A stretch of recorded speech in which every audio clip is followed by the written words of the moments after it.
مگر اب ماحول نہیں ہے، اب مزاج نہیں ہے. 12 بجے تک میکسیمم 1 بجے تک پروگرام ختم. ایسے پروگرام کا کیا مطلب ہے کہ آپ رات بھر تقریر سنیں اور صبح فجر کی نماز میں چند لوگ مسجد میں نظر آئیں اور جو بیچارے فجر پڑھنے والے ہیں ان کی بھی فجر چھوٹ جائے؟ یہ کوئی عقل مندی نہیں ہے میرے بھائی. یہ دینی پروگرام ہے، یہ دینی جلسہ ہے. اس کا مقصد ہے کہ ہم یہاں سے کچھ اصلاح کا جذبہ لے کر کے اٹھیں.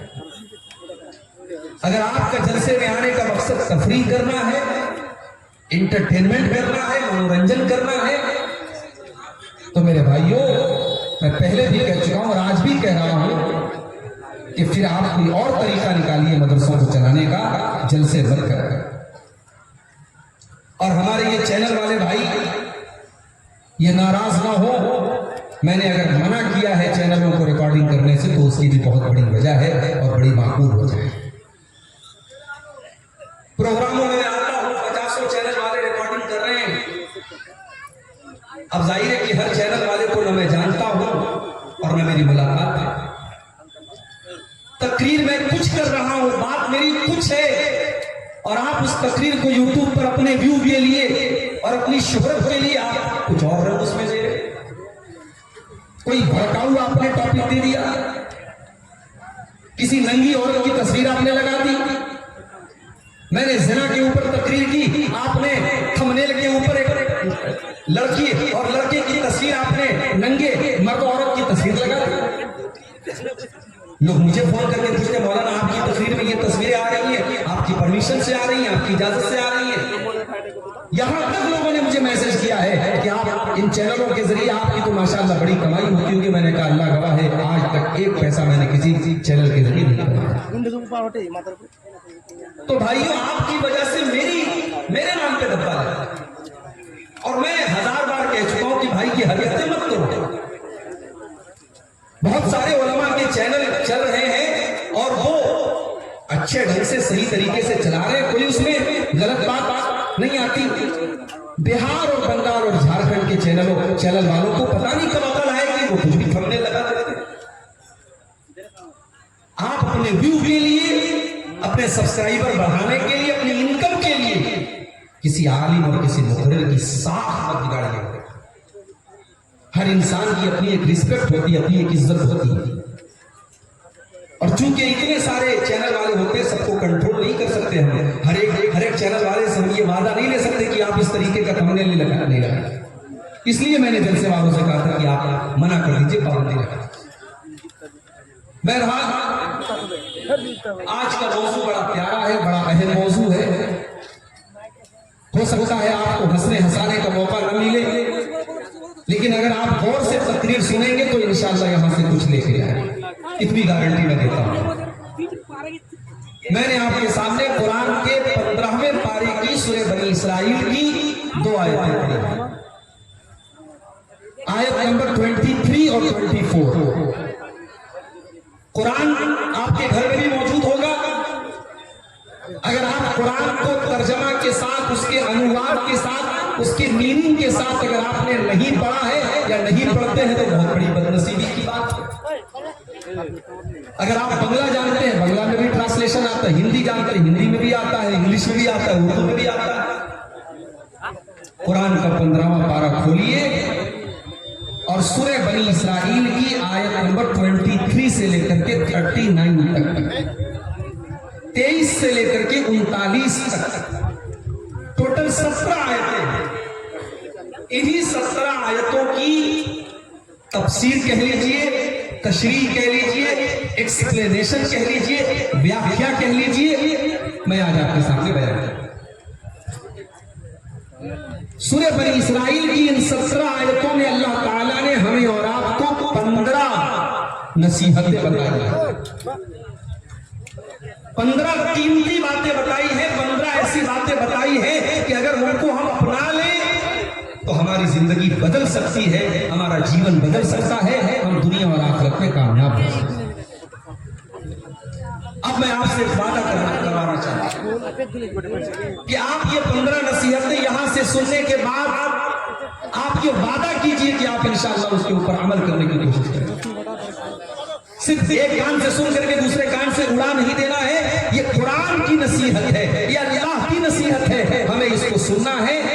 بسانا ہے اور اس پر عمل کرنے کی کوشش کرنا ہے. دعا کیجیے اللہ تعالی ہم سب کو اس کی توفیق عطا فرمائے. تو آئیے قرآن کا 15واں پارہ دیکھتے ہیں. وَقَضَىٰ رَبُّكَ أَلَّا تَعْبُدُوا إِلَّا إِيَّاهُ. یہ پہلی نصیحت ہے. 15 نصیحتوں میں یہ پہلی نصیحت ہے. وَقَضَىٰ رَبُّكَ أَلَّا تَعْبُدُوا إِلَّا إِيَّاهُ. تمہارے رب کا تمہارے پروردگار کا یہ حکم ہے. اللہ تبارک و تعالیٰ کا یہ حکم ہے کہ عبادت اگر کی جائے گی تو صرف اور صرف اسی کی جائے گی. اس کے ساتھ کسی کو شریک نہیں کیا جائے گا. یہ پہلی نصیحت ہے. اللہ کی عبادت میں کسی اور کو شریک نہیں کرنا. اب عبادت کس کو کہتے ہیں؟ صرف نماز پڑھنے کا نام عبادت نہیں ہے. صرف سجدہ کرنے کا نام عبادت نہیں ہے. ہر وہ عمل جو ہم اللہ کو راضی کرنے کے لیے کرتے ہیں وہ سب عبادت ہے اور وہ عمل ہم کسی اور کے لیے نہیں کر سکتے. ہم اللہ کے نام کی قسم کھاتے ہیں. اللہ کے علاوہ کسی اور کے نام کی قسم کھانا حرام ہے، شرک ہے. ہم اللہ تعالیٰ سے ڈرتے ہیں سب سے زیادہ، اتنا کسی اور سے ڈرنا شرک ہے. ایک ہوتا ہے نیچرل، آپ سانپ دیکھ کر کے ڈر جاتے ہیں، بچھو دیکھ کر کے ڈر جاتے ہیں، کرنٹ سے ڈرتے ہیں، وہ ایک نیچرل ڈر ہے. مگر جو ڈر اللہ کا ہے وہ ڈر کسی اور سے اگر آپ کے اندر ہے تو یہ شرک ہے. یہاں تک کہ جو محبت اللہ سے ہونی چاہیے وہ محبت اگر آپ اپنے ماں باپ سے کرتے ہیں، اپنے بیوی بچوں سے کرتے ہیں، اپنے دھن دولت سے کرتے ہیں، اپنے کاروبار سے کرتے ہیں، وہ محبت کرنا بھی شرک ہے. قرآن کا دوسرا پارہ اٹھائیے. وَمِنَ النَّاسِ مَن يَتَّخِذُ مِن دُونِ اللَّهِ أَندَادًا يُحِبُّونَهُمْ كَحُبِّ اللَّهِ وَالَّذِينَ آمَنُوا أَشَدُّ حُبًّا لِلَّهِ. لوگوں میں کچھ ایسے بھی لوگ ہوتے ہیں جتنی محبت اللہ سے کرنی چاہیے اتنی محبت وہ دوسروں سے کرتے ہیں، جبکہ ایمان والے سب سے زیادہ اگر کسی سے محبت کرتے ہیں تو اللہ سے کرتے ہیں. جو مقام اللہ کو دینا ہے وہ کسی اور کو آپ نہیں دے سکتے. ابھی کل میرا پروگرام تھا لکھنؤ کے قریب میں ایک جگہ پڑتی ہے گونڈا، اور جہاں میرا پروگرام تھا اس کے آس پاس میں ایک بہت بڑی مزار ہے، بہت بڑی قبر ہے. ایک بزرگ کی وارث علی شاہ کی قبر ہے اور اس مزار کو، اس مقبرے کو کہا جاتا ہے دیوا شریف. ہر سال دیوا شریف کی اس قبر کے اوپر عرس ہوتا ہے اور 3-4 دن بلکہ 1 ہفتے تک عرس ہوتا ہے. اور آپ یقین کیجئے وہاں باقاعدہ طوائفیں آتی ہیں اور ناچتی اور گاتی ہیں. اسی مزار کے بغل میں یہ سارا میلہ ہوتا ہے. یہ کس کے نام پر ہوگا؟ اسلام کے نام. یہ مسلمان کر رہا ہے، کسی قبر پہ جا کر کے سر جھکا رہا ہے، کسی بزرگ کے آگے جا کر کے سر جھکا رہا ہے، بے اولاد مانگنے کے لیے جا رہا ہے، بیمار شفا کے لیے جا رہا ہے. کتنی لڑکیاں ہیں، کتنی عورتیں ہیں، ان کو کہا جاتا ہے صاحب ان کے اوپر جنات سوار ہے اور وہ علاج کے لیے ان قبروں اور مزاروں پہ جا رہا ہے. مولانا الطاف حسین حالی نے 100 سال پہلے کہا تھا، کرے غیر گر بت کی پوجا تو کافر، کرے غیر گر بت کی پوجا تو کافر، کواکب میں مانے کرشمہ تو کافر، جھکے آگ پر بہر سجدہ تو کافر، جو ٹھہرائے بیٹا خدا کا تو کافر، مگر مومنوں پر کشادہ ہے راہیں، پرستش کریں شوق سے جس کی چاہیں، نبی کو جو چاہیں خدا کر دکھائیں، اماموں کا رتبہ نبی سے بڑھائیں، مزاروں پہ جا جا کے نظریں چڑھائیں، شہیدوں سے جا جا کے مانگیں دعائیں، نہ توحید میں کچھ فرق اس سے آوے، نہ اسلام بگڑے نہ ایمان جائے.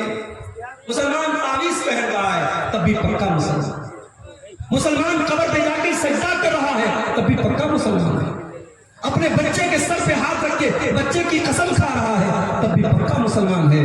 میرے بھائیوں اگر کوئی چیز شرک ہے تو چاہے وہ ہندو کرے، چاہے وہ عیسائی کرے، چاہے وہ مسلمان کرے، شرک ہے تو وہ شرک ہی رہے گی۔ مسلمان کے کرنے سے شرک توحید نہیں بن جائے گا اور وہ چیز صحیح نہیں ہو جائے گی۔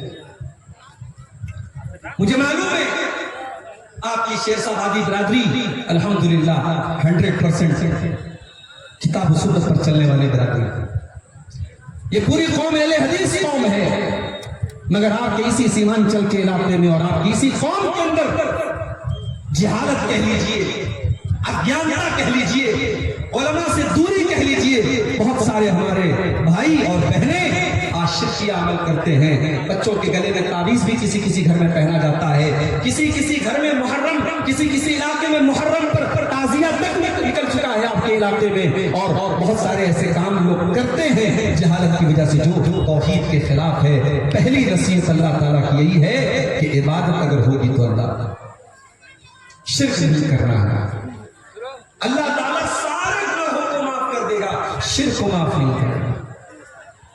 اللہ نے قرآن میں اعلان کر دیا ان اللہ لا یغفر ان یشرک بہ ویغفر ما دون ذلک لمن یشاء۔ اے میرے بندو، ہم تمہارے سارے گناہوں کو معاف کر دیں گے مگر شرک ہم معاف نہیں کر سکتے۔ اچھا شرک کیوں معاف نہیں کرے گا؟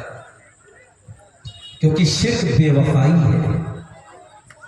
شرک کرنے والا اللہ کے ساتھ غداری کرتا ہے، بے وفائی کرتا ہے۔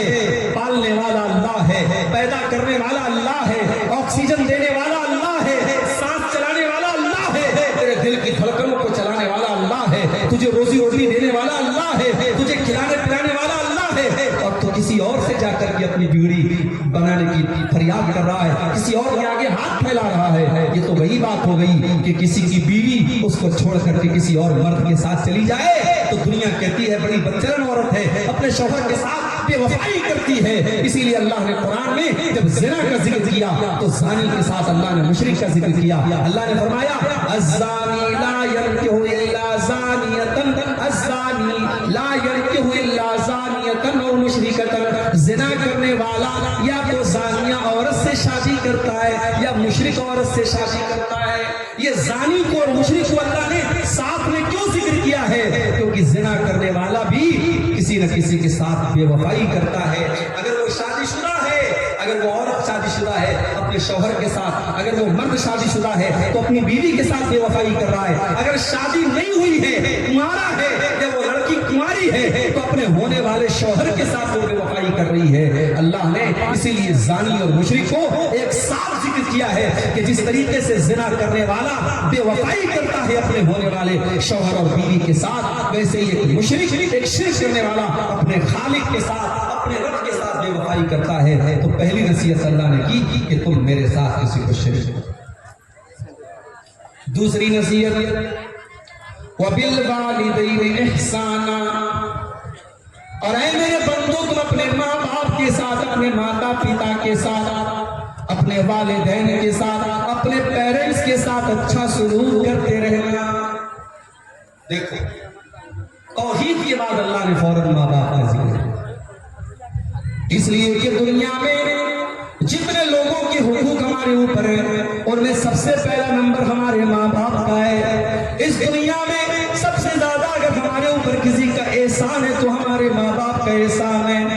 ماں کو دیکھو 9 مہینے اپنے پیٹ میں رکھتی ہے، 9 مہینے اپنے پیٹ میں رکھنے کی تکلیف آپ کی ماں برداشت کرتی ہے، اور جب 9 مہینے پورے ہو جاتے ہیں اس بچے کو اپنی جان پر کھیل کر کے اپنی زندگی کو داؤں پہ لگا کر کے وہ ماں جنم دیتی ہے، بچہ پیدا ہو جاتا ہے۔ اللہ تعالیٰ نے یہ سسٹم بنایا کہ اسی ماں کے بدن میں اس کے خون جگر کو اللہ تعالیٰ نے بچے کی خوراک بنا دیا۔ وہ ماں 2 سال تک اپنے بچے کو اپنا خون جگر دودھ کی شکل میں پلاتی ہے۔ میرے پیارے ساتھیوں، اس ماں کے احسانات کو تم کبھی نہیں چکا سکتے۔ باپ کو دیکھو، باپ کو دیکھو، باپ رات دن ایک کر کے خون پسینہ ایک کر کے آپ کو پالتا ہے، آپ کی ماں کے اوپر خرچ کرتا ہے، آپ کی پرورش کے اوپر خرچ کرتا ہے، آپ کی پڑھائی لکھائی کے اوپر خرچ کرتا ہے۔ باپ اگر اس دنیا سے چلا جائے تو بچہ یتیم مانا جاتا ہے، بچے کو دنیا میں کوئی سہارا دینے والا نہیں ہوتا ہے۔ باپ بہت بڑی چھایا ہوتی ہے، باپ اپنے بچے کے لیے بہت بڑا سہارا ہے میرے بھائی جن کا احسان کبھی نہیں ہوا۔ عبداللہ بن عمر نے دیکھا ایک آدمی خانہ کعبہ کا طواف کر رہا ہے، اپنے کندھے پر اپنی بوڑھی ماں کو بٹھا کر کے خانہ کعبہ کا طواف کر رہا ہے اور بہت خوش بنا ہوا ہے۔ جب اس نے طواف کو کمپلیٹ کر لیا، 7 چکر اس نے خانہ کعبہ کے لگا لیے، اپنی ماں کو کندھے پر بٹھا کر کے اس نے طواف کرا لیا، اس نے عمرہ کرا لیا، اس نے حج کمپلیٹ کر لیا۔ عبداللہ بن عمر کے اوپر نظر پڑی، کہتا ہے کہ عبداللہ بن عمر آج میں نے اپنی ماں کا حق ادا کر دیا، میری ماں نے میرے اوپر جو احسانات کیے تھے، عبداللہ بن عمر آج میں نے اپنی ماں کے ان احسانات کو چکا دیا، آج میں نے اپنی ماں کے احسانات کا بدلہ اتار دیا۔ عبداللہ بن عمر کہتے ہیں ولا زفرتن من زفرات امی کا، ارے تیری ماں نے جب تجھے جنم دیا تھا، تیری ماں کے منہ سے جو چیخ کی آواز نکلی تھی، تیری ماں جو چلائی تھی، ابھی تو نے اس آواز کا بھی حق ادا نہ کیا، ابھی تو نے اپنی ماں کی چیخ کا بھی حق ادا نہیں چکا سکتے ہم، نہ ماں کے احسانات کا بدلہ چکا سکتے نہ باپ کے احسانات۔ اسی لیے اللہ تعالیٰ اپنی توحید کا اعلان کرنے کے بعد دوسرا حکم کیا دے رہا ہے، وَبِالْوَالِدَيْنِ إِحْسَانًا، اپنے ماں باپ کے ساتھ مرتے دم تک بھلائی کرتے رہو۔ إِمَّا يَبْلُغَنَّ عِندَكَ الْكِبَرَ أَحَدُهُمَا أَوْ كِلَاهُمَا فَلَا تَقُل لَّهُمَا أُفٍّ، اگر تمہارے والدین میں سے کوئی ایک تم کو بڑھاپے میں مل جائے یا دونوں بڑھاپے میں مل جائیں، اگر دونوں مل گئے تب تو اچھی بات ہے، اور ایک اگر چلا گیا، ماں چلی گئی باپ بچا، باپ چلا گیا تو ماں بچی، جب ایک بچائے تو وہ تو اور زیادہ تمہاری مدد کا حقدار ہے، وہ تو اور زیادہ تمہارے پیار کا حقدار ہے۔ وہ اگر اکیلا ہو گیا، کل تک بڑھیا موجود تھی، بوڑھے کو کوئی تکلیف ہوتی تھی بڑھیا سے شیئر کر لیتا تھا، بوڑھی ماں کو کوئی تکلیف ہوتی تھی اپنے شوہر سے شیئر کر لیا کرتی تھی، آج شوہر کا انتقال ہو گیا، وہ بڑھیا وہ ماں آج اکیلی ہو گئی، وہ رات میں کسی کے ساتھ اپنے دکھ درد کو بیان نہیں کر سکتی، اس لیے اللہ نے پہلے ایک کا ذکر کیا، فرمایا اِمَّا يَبْلُغَنَّ عِندَكَ الْكِبَرَ أَحَدُهُمَا أَوْ كِلَاهُمَا، اگر کسی ایک کو تم بڑھاپے کی حالت میں پالو یا دونوں کو بڑھاپے کی حالت میں پالو تو فَلَا تَقُل لَّهُمَا أُفٍّ، تو خبردار اپنی بوڑھی ماں کو، اپنے بوڑھے باپ کو تم کبھی اف بھی مت کہنا، اف بھی مت کہنا۔ عربی زبان میں کسی کو تکلیف پہنچانے کے لیے سب سے ہلکا اگر کوئی لفظ ہے اف ہے، اللہ نے کہا کہ اف بھی مت کہنا، یعنی تکلیف پہنچانا، ان سے بدتمیزی کرنا، ان کی آنکھوں میں آنسو لانا تو بڑی دور کی بات ہے، تمہیں اپنی زبان سے کوئی ایسا لفظ بھی نہیں نکالنا ہے جس سے تمہاری ماں کو تکلیف پہنچے، تمہارے باپ کو تکلیف پہنچے۔ یہاں ایک بات کی اور وضاحت کر دیں، ضروری نہیں ہے ہر مسئلے میں ماں باپ صحیح ہو، ماں باپ کی ضد غلط بھی ہو سکتی ہے، ماں باپ کا فیصلہ غلط بھی ہو سکتا ہے۔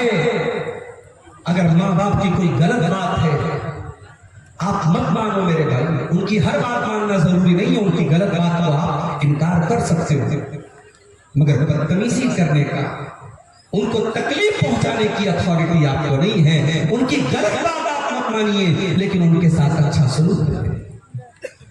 آپ کی بیوی ہے، ماں کی آپ کی بیوی کے ساتھ نہیں بن پا رہی ہے، آپ نے بہت مینج کرنے کی کوشش کی، بہت سنبھالنے کی کوشش کی، لیکن ماں میں اور بیوی میں نہیں بن پا رہی ہے، ساس اور بہو میں نہیں مل پا رہے، کوئی مسئلہ نہیں، آپ اپنی بیوی کے ساتھ الگ رہو، آپ اپنا کچن الگ کر لو، ماں کے ساتھ اچھا سلوک کرتے رہو، ماں کی ضرورتوں کو پورا کرتے رہو، ماں کو کوئی تکلیف نہ پہنچاؤ، لیکن جب دیکھ لیا کہ جوائنٹ فیملی میں ساتھ میں رہنا بہت مشکل ہے تو کوئی بات نہیں، آپ اپنی بیوی کا بھی حق ادا کرو، بیوی کو الگ کر سکتے ہیں، ضروری نہیں ہے کوئی، یہ فرض نہیں ہے کہ ماں اور بیوی میں نہیں سیکھ پا رہی ہے، جھگڑے ہو رہے ہیں ساس اور بہو کے اور ہم زبردستی دونوں کی زندگی کو آزاد بنا کے رکھے، نہیں، بیوی کا حق اپنی جگہ ہے، ماں کا حق اپنی جگہ ہے، آپ الگ الگ رہیے بیوی کے ساتھ، آپ اپنا کچن الگ کر لیجئے، رہائش الگ کر لیجئے، لیکن ماں کے ساتھ اچھا سلوک کرتے ہیں۔ اللہ نے فرمایا ان کو اف بھی نہ کہنا، وَلَا تَنْهَرْهُمَا، ان کو کبھی ڈانٹ پٹکار کر کے ان سے بات نہ کرنا، وَقُلْ لَهُمَا قَوْلًا كَرِيمًا، اور جب بھی اپنے ماں باپ سے تم بات کرنا تو بڑے ادب کے ساتھ بات کرنا، بڑی تمیز کے ساتھ بات کرنا۔ تم نے اگر آج MBBS کا ایگزام پاس کر لیا، تم ڈاکٹر بن گئے، تمہارے